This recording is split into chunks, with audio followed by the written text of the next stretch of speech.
Di antara aye Karawang,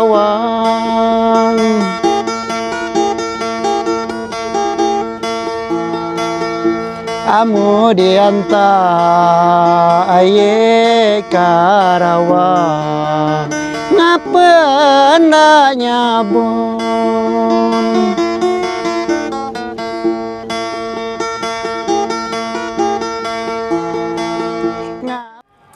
Assalamualaikum warahmatullahi wabarakatuh. Berjumpa dengan saya Richard Saputra pada channel Mapasaba 2020. Pada kesempatan kali ini kita akan membahas tentang pendidikan lingkungan sejak dini di sekolah dasar bersama narasumber kita Muhammad Rizky, Sarjana Pendidikan.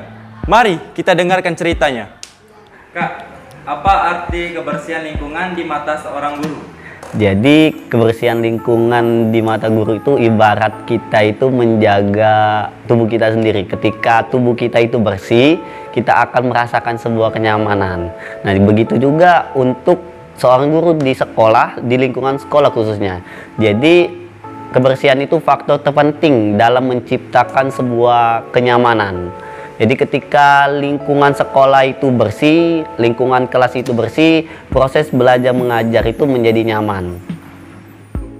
Jadi ketika proses belajar mengajar itu jadi nyaman, nah lingkungan sudah bersih, karena ketika lingkungan kotor, itu akan berpengaruh terhadap warga lingkungan yang ada di sekolah, termasuk siswa, guru, penjaga sekolah, dan lain sebagainya yang ada di dalam sekolah.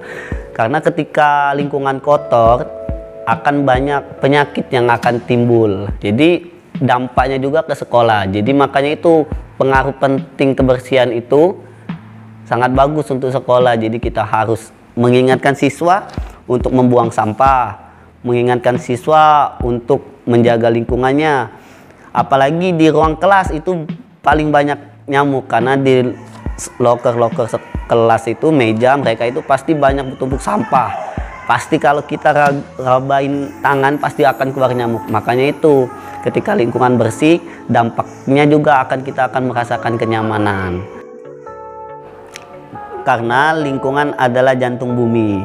Jadi sangatlah penting bagi kita untuk menumbuhkan kepedulian kebersihan di lingkungan, entah itu di mana saja, bisa di sekolah maupun di rumah kita masing-masing. Nah, salah satu contoh di lingkungan sekolah. Sekolah itu memiliki faktor yang amat berpengaruh dalam proses belajar, seperti yang saya bilang tadi, sebuah kenyamanan. Ketika di sekolah kita merasa nyaman, proses belajar itu akan baik. Nah, begitu juga di sekolah, kita harus juga menjaga kebersihan. Karena kebersihan itu sama saja dengan iman. Jika lingkungan sekolah kita itu bersih, bagaimana kita nyaman untuk proses belajar mengajar, baik bagi anak-anak maupun bagi gurunya. Karena ketika lingkungan bersih, kita juga akan merasakan kebahagiaan. Jika kebersihan itu tidak diterapkan, kita akan merasa kita tidak nyaman. Nah, jadi kebersihan itu jadi sangat penting bagi seorang guru, apalagi dalam proses belajar mengajar. Kan diberi tanggung jawab untuk membawa tanaman masing-masing. Nah, setelah mereka membawa tanaman, mereka diberikan kewajiban untuk merawat dan menjaga tanamannya sendiri-sendiri. Nah, nanti sebulan kemudian kita lihat tanaman siapa yang masih bagus, tanaman siapa yang tidak bagus. Nah, nanti setelah yang tidak bagus, berarti dia tidak melaksanakan kewajiban dalam merawat. Karena setiap pagi anak-anak itu pasti menyiram bunga tanamannya masing-masing, merawatnya masing-masing, bahkan menggunting tanaman atau daun-daun yang sudah kuning. Nah, seperti saya bilang tadi, guru itu memberikan contoh di depan.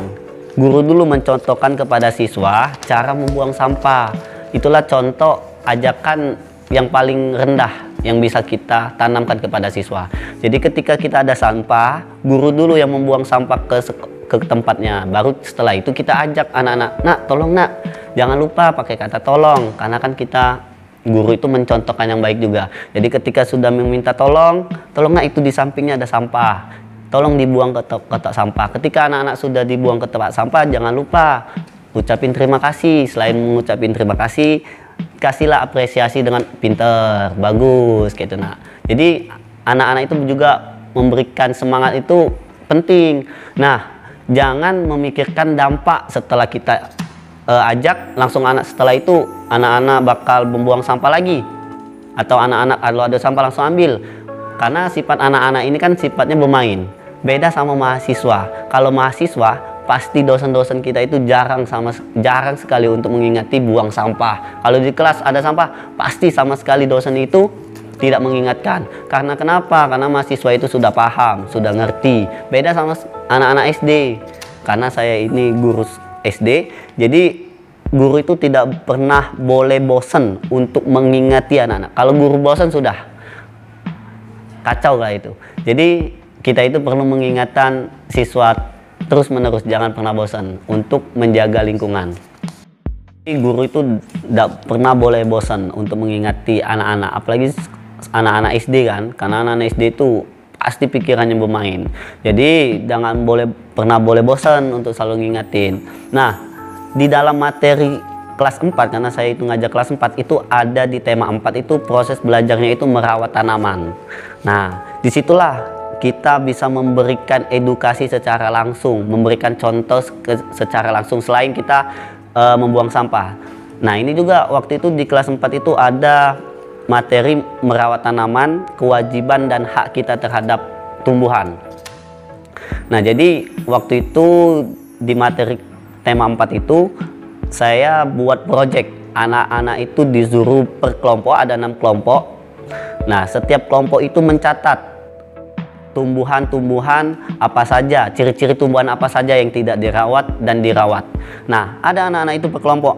Ada yang nyatet yang tidak dirawat itu, Pak, daunnya kuning, daunnya layu. Ada yang dirawat itu, Pak, tanamannya hijau, segar kalau dilihat. Nah, itulah contoh-contoh edukasi yang bisa kita tanamkan kepada anak-anak. Nah, setelah anak-anak tahu ciri-ciri tanaman yang tidak dirawat sama dirawat, kita beri project ke anak-anak. Anak-anak diberi tanggung jawab untuk membawa tanaman masing-masing.